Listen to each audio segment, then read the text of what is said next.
Astaghfirullah. Bismillahirrahmanirrahim. Assalamualaikum warahmatullahi wabarakatuh. Alhamdulillah wassalatu wassalamu ala Rasulillah wa ala alihi wa sahbihi wa mawalah wa la hawla wa la quwata illa billahi wa ba'du. Alhamdulillah, segala puja dan puji hanya milik Allah subhanahu wa ta'ala. Salawat dan juga salam kita hadiahkan kepada Rasul kita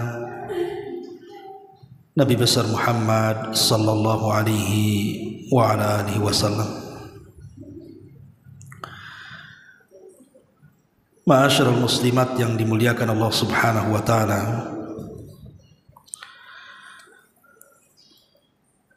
pagi ini kita akan membahas tentang sifat-sifat orang-orang yang dibenci Allah subhanahu wa ta'ala. Ma'asyiral muslimat yang dimuliakan Allah azza wa jalla, ada sebuah hadis yang dikeluarkan oleh Imam Al-Bukhari dan Muslim dari hadis Abi Hurairah radhiyallahu anhu. Nabi sallallahu alaihi wasallam bersabda, "Innallaha idza ahabba 'abdan da'a Jibril alaihi salam." Apabila Allah subhanahu wa ta'ala mencintai seorang hamba, maka yang pertama kali dipanggil adalah Jibril. Faqala, dan Allah subhanahu wa ta'ala mengatakan, "Inni uhibbu fulanan." Wahai Jibril, aku sangat mencintai si fulan. Fa'ahibbahu, kamu harus ikut mencintainya. Maka Jibril pun kemudian mencintai orang yang dicintai Allah subhanahu wa ta'ala. Thumma yunadi fis sama. Setelah itu Jibril memanggil seluruh malaikat yang ada di langit. Kemudian mengatakan, "Ya malaikat Allah, innallaha yuhibbu fulanan fa'ahibbuhu fayuhibbuhu ahlus sama." Kata Jibril, "Wahai malaikat-malaikat Allah, sesungguhnya Allah subhanahu wa ta'ala sudah mencintai si fulan, maka kalian harus mencintai si fulan sebagaimana Allah mencintainya." Maka semua penduduk langit pun akhirnya mencintai si fulan yang Allah subhanahu wa ta'ala cintai. Thumma yudha'u lahul qabul fil ardi. Kemudian Allah subhanahu wa ta'ala tanamkan kepada hati-hati manusia yang ada di bumi untuk ikut-ikut mencintainya. Lihat bagaimana keutamaan orang yang dicintai Allah. Allah subhanahu wa ta'ala sampai memanggil Jibril, kemudian meminta kepada Jibril untuk ikut mencintai yang dicintai Allah. Bahkan Jibril mengajak seluruh pasukan malaikat untuk ikut mencintainya juga. Ketika itu sudah terjadi, maka Allah subhanahu wa ta'ala tanamkan kecintaan kepada penduduk bumi. Tapi sebaliknya, lihat lanjutan hadis, "Wa idza abghadha 'abdan." Apabila Allah subhanahu wa ta'ala membenci seorang hamba, da'a Jibril, maka Allah pun memanggil Jibril. Fayaqul, dan dia mengatakan, "Inni ubghidu fulanan." Sesungguhnya aku sangat membenci si fulan, maka engkau harus ikut membencinya juga. Maka Jibril pun ikut membenci apa yang Allah benci kepada si fulan itu. Thumma yunadi fis sama. Kemudian Jibril pun memanggil seluruh malaikat yang ada di langit dan mengatakan innallaha yubghidu fulanan fa'abghidu. Sesungguhnya Allah Subhanahu wa taala sangat benci kepada si fulan, kalian harus ikut membencinya. Maka semua malaikat ikut membenci orang yang dibenci Allah. Tsumma tudha'u lahul baghdha fil ardi. Maka Allah letakkan permusuhan kepada manusia dengan tidak mencintai orang yang tidak dicintai Allah Subhanahu wa taala. Lihat, di sini ada dua kelompok. Kelompok yang pertama adalah orang yang dicintai Allah, yang berimbas kepada cintanya Jibril kepada dia, yang berimbas kepada seluruh malaikat ikut mencintainya, yang berimbas kepada seluruh makhluk bumi, manusia, bahkan binatangnya ikut mencintainya. Lalu apa faedahnya? Apa faedah manusia mencintai kita dan apa faedah malaikat mencintai kita? Begini Bu, di zaman Nabi ada jenazah lewat, manusia memujinya, maka Nabi SAW mengatakan wajabat. Kemudian lewat jenazah yang lain, manusia pun membencinya, maka Rasul mengatakan wajabat. Sahabat heran, apa yang dimaksud wajabat di sini? Maka kemudian sahabat bertanya kepada Nabi SAW tentang kalimat wajabat itu. Maka Nabi SAW menjawab, adapun jenazah yang pertama yang dipuji oleh banyak manusia, wajabat lahul jannah, dia wajib masuk surga. Adapun jenazah yang kedua yang dibenci dan dicela manusia, wajabat lahun nar, wajib masuk neraka, kata Rasul. Lihat di sini perbedaan dua kelompok ini. Yang satu orang yang dicintai Allah, kemudian dipuji oleh para malaikat dan dipuji oleh makhluk yang ada di bumi, sehingga Rasul katakan wajabat lahul jannah, dia layak masuk surga. Tapi jenazah yang satunya dicaci maki manusia karena manusia benci sama dia, dan Allah pun benci dengan dia, dan malaikat pun benci dengan dia. Makanya Rasul mengatakan wajabat lahun nar, dia wajib masuk neraka. Ma'asyiral muslimin yang dimuliakan, ma'asyiral muslimat yang dimuliakan Allah Azza wa Jalla. Kemudian yang kedua, apa faedahnya malaikat cinta dengan kita?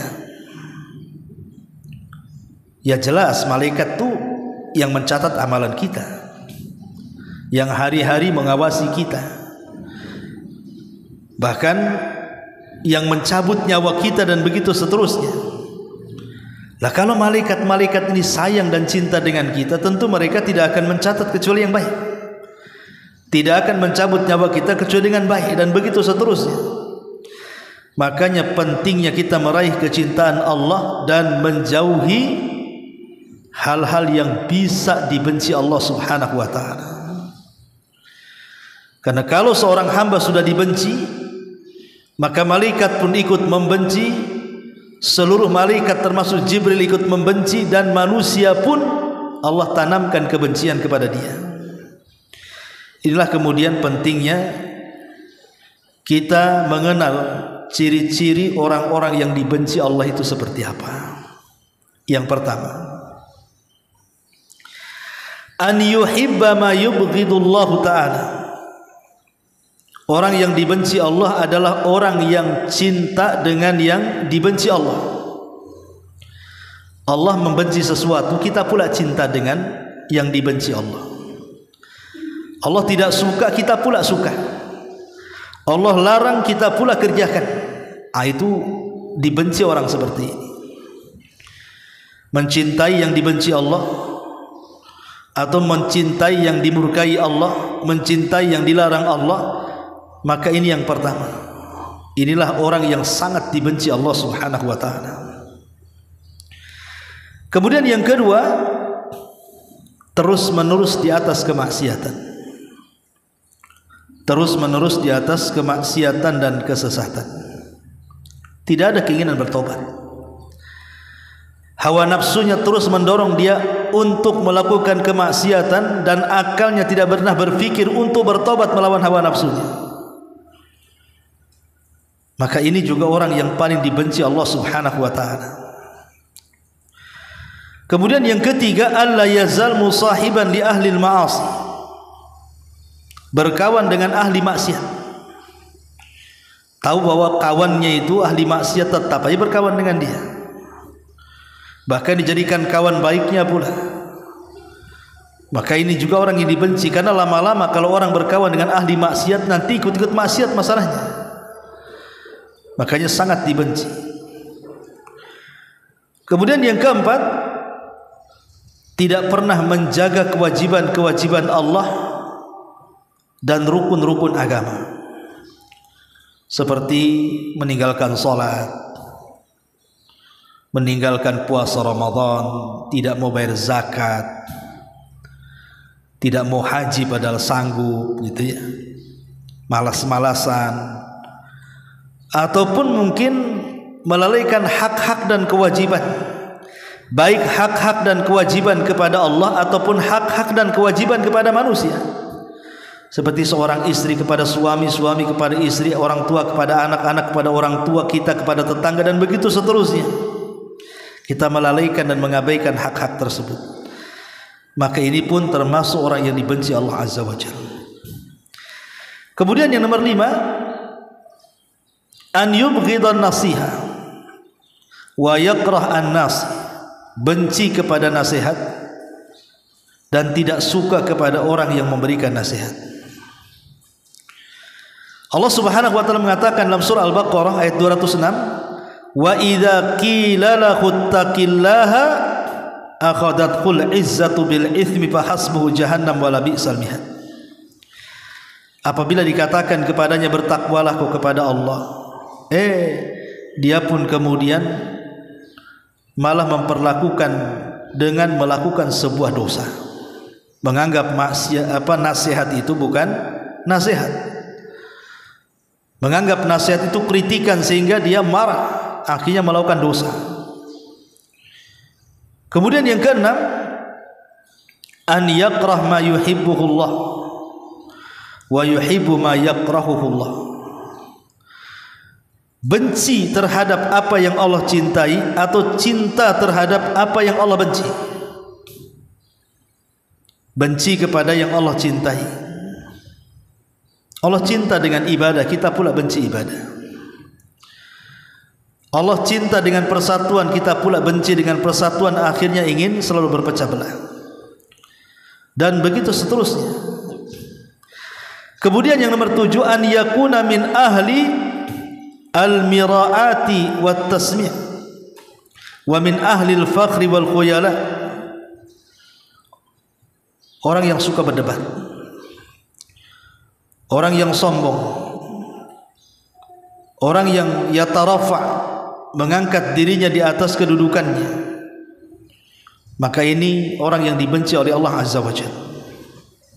Jadi Allah Subhanahu wa taala tidak suka dengan orang-orang yang sombong dengan kata-katanya, kemudian merasa tinggi dibandingkan orang lain, dan dia pun suka berdebat.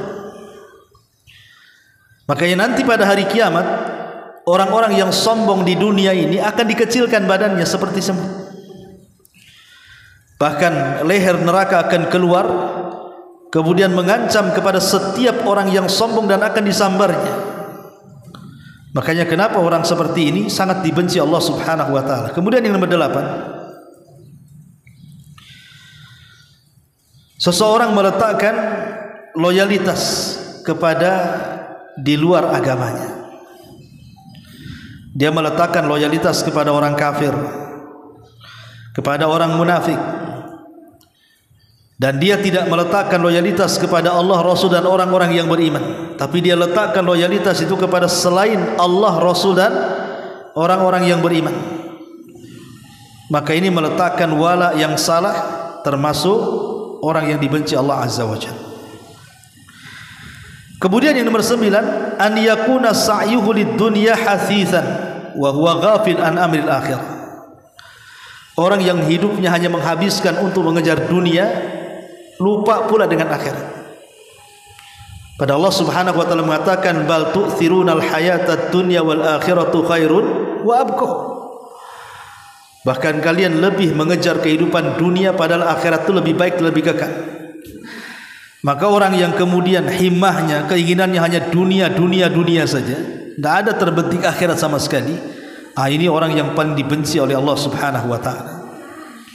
Makanya dengan tegas Nabi SAW mengatakan ta'isa abdu dinar wa ta'isa abdu dirham. Celaka hamba-hamba dinar dan celaka hamba-hamba dirham, hamba dunia.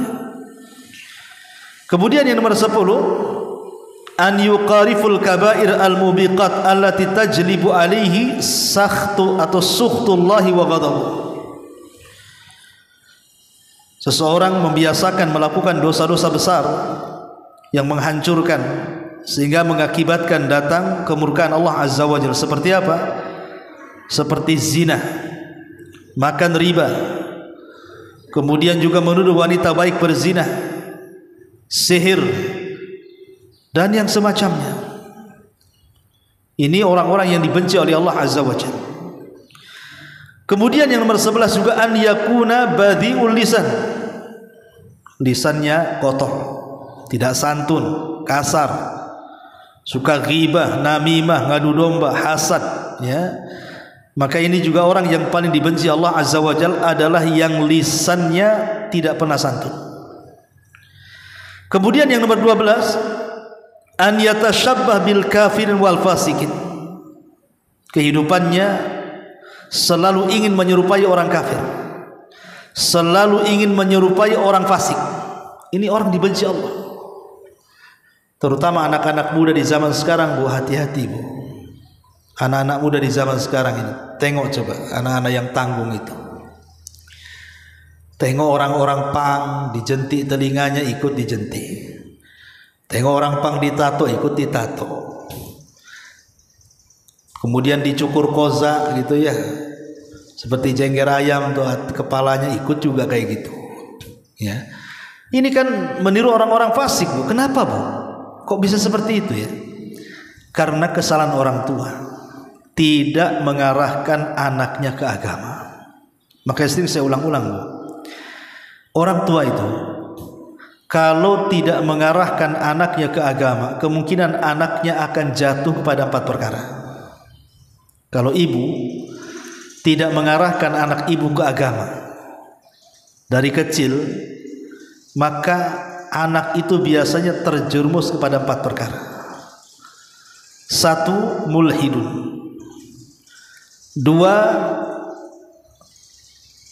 1 mulhidun. Kemudian 2 mudmirun.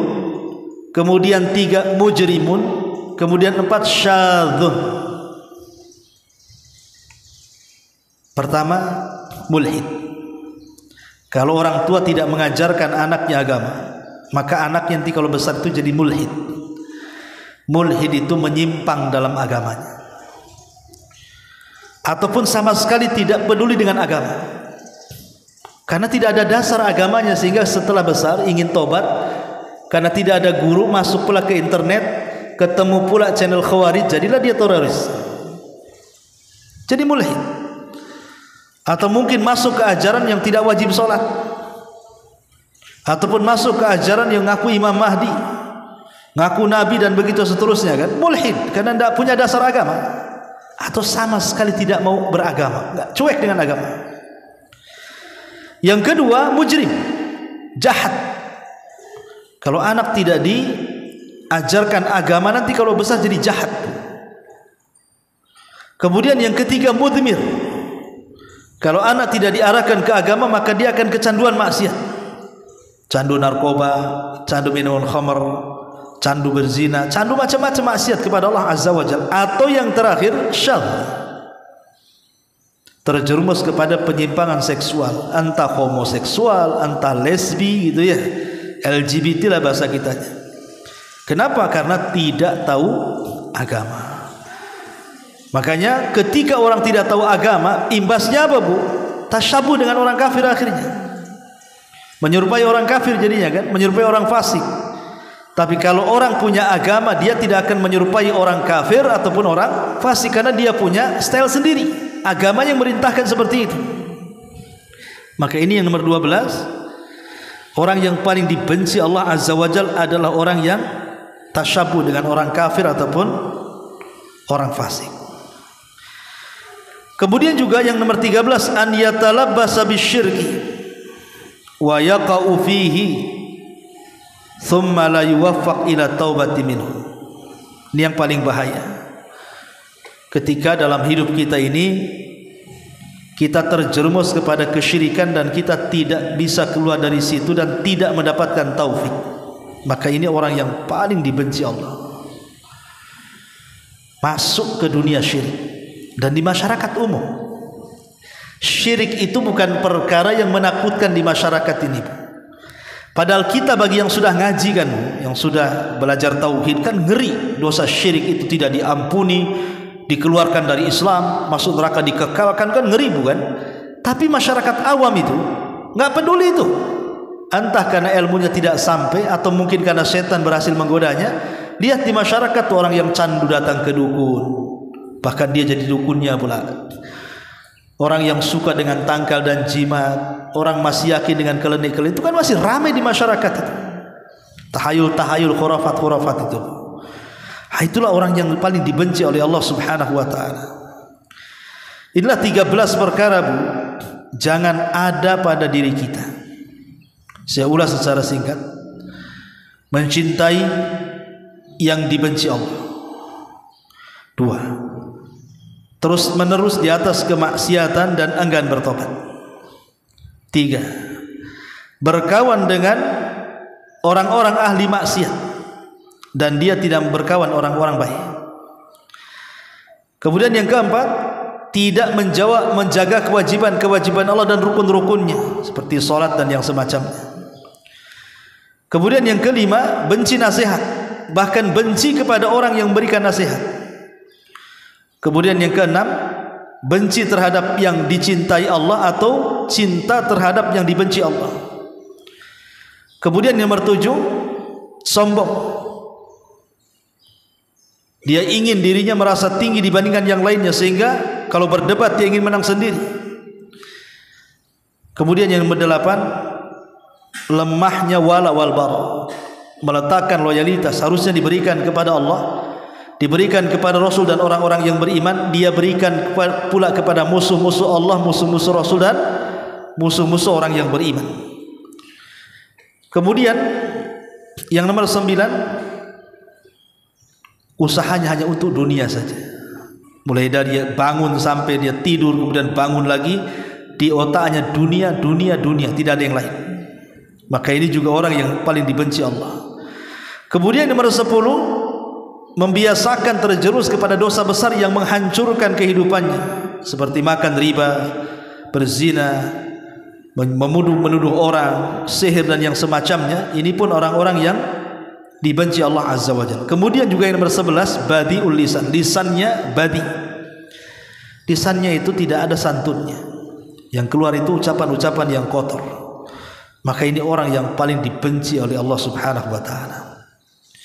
Kemudian yang nomor 12, tasyabuh dengan orang kafir, tasyabuh dengan orang-orang fasik, dan membenci ahli iman.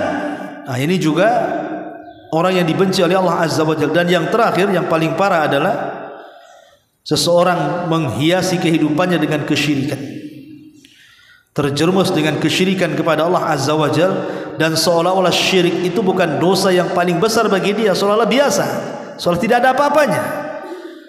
Makanya kenapa Abu Bakar Siddiq radhiyallahu mengajarkan kepada kita, Bu, supaya terhindar dari kesyirikan. Maka bacalah setiap zikir solat. Ibu selepas solat itu kan ada zikirnya tuh.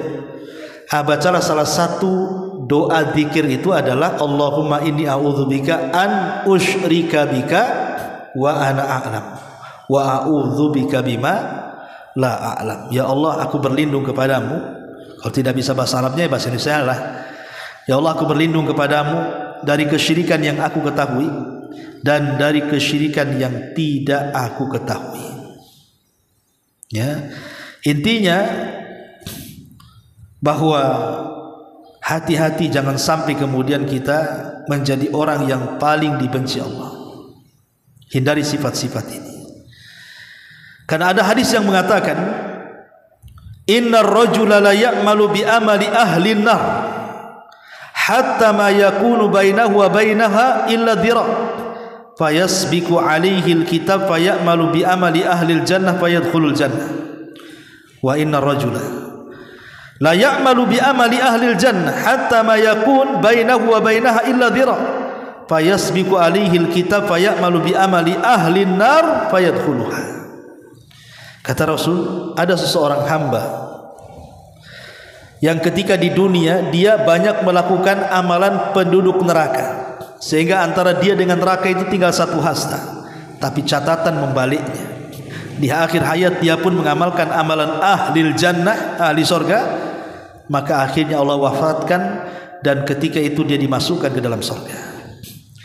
Tapi ada orang-orang yang sekebalikannya, di dunia itu nampaknya banyak amalan surga yang ia lakukan, solatnya, puasanya, zakatnya, hajinya, dan macam-macamnya lah. Tetapi ketika antara dia dengan surga tinggal satu hasta, Allah balik catatannya.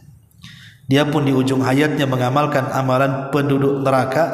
Ketika dia mati Allah masukkan pula dia ke neraka. Maka kita khawatir kalau seandainya di antara 13 sifat yang Allah benci ini terbawa oleh kita sampai kematian kita. Itu yang kita khawatirkan. Berarti kalau 13 perkara ini terbawa sampai kepada kematian kita, dipastikan kita su'ul khatimah masalahnya.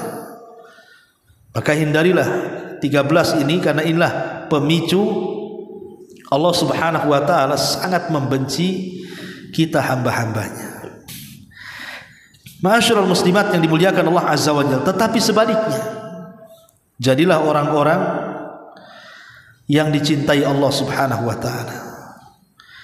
Karena kalau seandainya Allah subhanahu wa ta'ala sudah mencintai kita, maka tadi saya katakan di awal, bagaimana Jibril pun dimintai oleh Allah subhanahu wa ta'ala untuk mencintai kita. Kemudian Jibril memanggil seluruh makhluk, hei fulan, Allah cinta dengan si fulan, kalian harus cinta juga kepada si fulan. Maka semua akhirnya cinta kepada si fulan karena Allah cinta dengan si fulan. Lah ketika itu apa yang terjadi? Maka Allah subhanahu wa ta'ala menanamkan kecintaan kepada seluruh makhluk yang ada di bumi untuk ikut mencintainya. Kan senang, Bu? Senang kalau seandainya kita ini mendapatkan kecintaan kepada Allah azza wa jalla. Tapi masalahnya, meraih kecintaan Allah kepada kita ini bukan perkara mudah. Ada hal-hal yang ibu harus pahami. Pertama, terkadang bentuk cintanya Allah kepada kita itu, Allah menguji kita. Allah uji kita, apakah kita ini betul kecintaannya atau tidak. Makanya kenapa Nabi SAW mengatakan inna idhamal jazama idhamil bala, wa inna allaha idha ahabba qauman ibtalahum faman radiya falahu ridha wa man sakhita falahu sukhtu. Besarnya balasan itu disesuaikan dengan besarnya cobaan. Allah itu kalau seandainya mencintai sebuah kaum, pasti Allah uji kaum itu. Siapa yang ridha dengan ujian Allah, Allah ridha. Siapa yang benci dengan ujian Allah, Allah juga tidak ridha dengan dia, benci dengan dia. Jadi meraih kecintaan Allah itu juga tidak mudah. Harus ada ujian. Ibu akan diuji. Jadi kalau ibu seandainya diuji kesehatannya, diuji rumah tangganya, diuji ekonominya, diuji macam-macamnya, ibu jangan sedih. Boleh jadi ujian itu adalah bentuk dari Allah hendak mengangkat kita, derajat kita, dan bentuk Allah itu sayang dengan kita. Sayang dengan kita. Makanya Allah subhanahu wa ta'ala uji kita. Ma'asyiral muslimat yang dimuliakan Allah subhanahu wa ta'ala.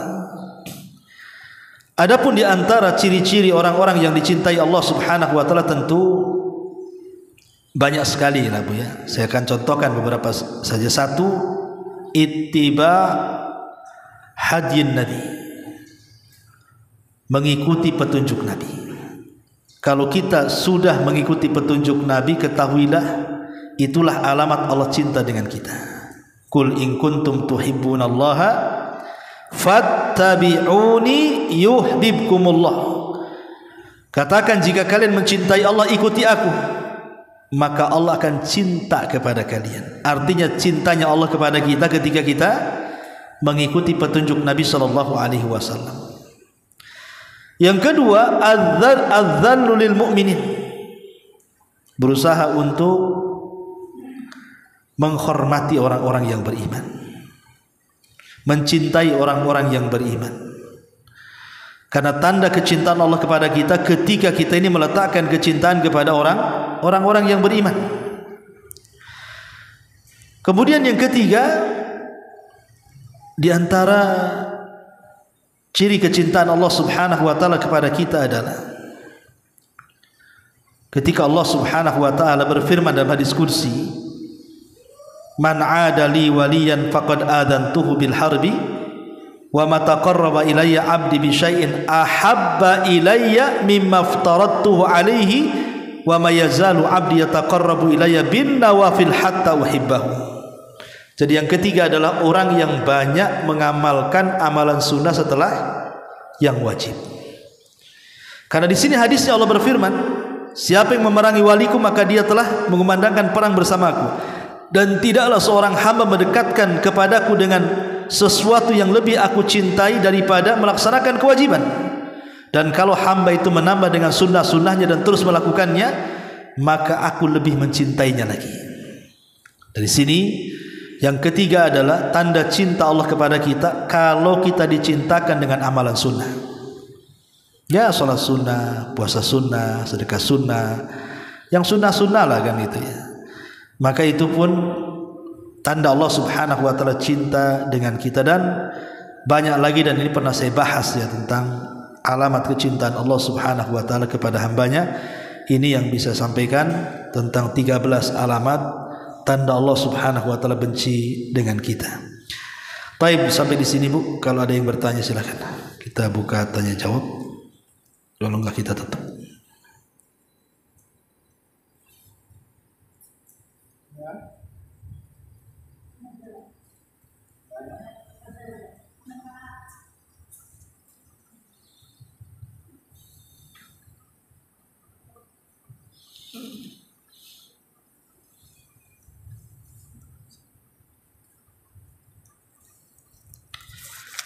Iya, ada jawab pertanyaan. Mohon penjelasan kenapa bid'ah dikatakan lebih dahsyat bahayanya daripada dosa besar. Iya.